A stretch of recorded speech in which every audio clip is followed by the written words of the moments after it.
Dernière nouvelle 24 heures.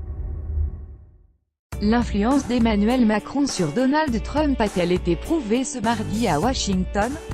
Au cours de cette deuxième journée de sa visite d'État aux États-Unis, l'approche de Donald Trump concernant l'accord sur le nucléaire iranien semble avoir légèrement évolué. C'est l'un des sujets les plus épineux de cette rencontre de 3 jours, la menace d'un retrait américain de cet accord signé en 2015. En début de journée, Donald Trump a d'abord qualifié cet accord d'horrible devant les journalistes. Quelques heures plus tard, lors d'une conférence de presse conjointe après un face-à-face entre les deux dirigeants, Emmanuel Macron a évoqué la possibilité d'un compromis, avec un nouvel accord. Donald Trump, sans le contredire, a annoncé sa décision pour le 12 mai. Donald Trump, imprévisible pour l'entourage du président, Emmanuel Macron a fait bouger les lignes, ce qui est en soi un progrès.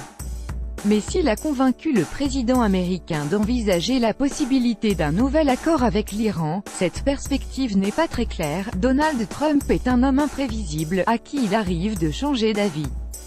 Si Emmanuel Macron semble avoir eu un poids dans sa réflexion, son conseiller à la sécurité John Bolton pourrait faire peser la balance dans la direction opposée. Seules la France et les États-Unis veulent négocier. Pour Nicole Bacharan, politologue spécialiste des États-Unis interrogée par BFM TV, les dernières déclarations des deux chefs d'État sont à prendre avec prudence. Est-ce que Donald Trump s'est engagé, si peu que ce soit, à maintenir l'accord actuel? Non, explique-t-elle, avant de rappeler que, pour l'instant seule la France et les États-Unis veulent négocier un nouvel accord, et d'insister sur le fait que les autres pays parties prenantes de cet accord, l'Iran, l'Allemagne, la Russie, le Royaume-Uni et la Chine devraient aller dans le sens d'Emmanuel Macron et Donald Trump pour qu'un nouvel accord soit envisagé. Inscrivez-vous à la newsletter BFM TV midi.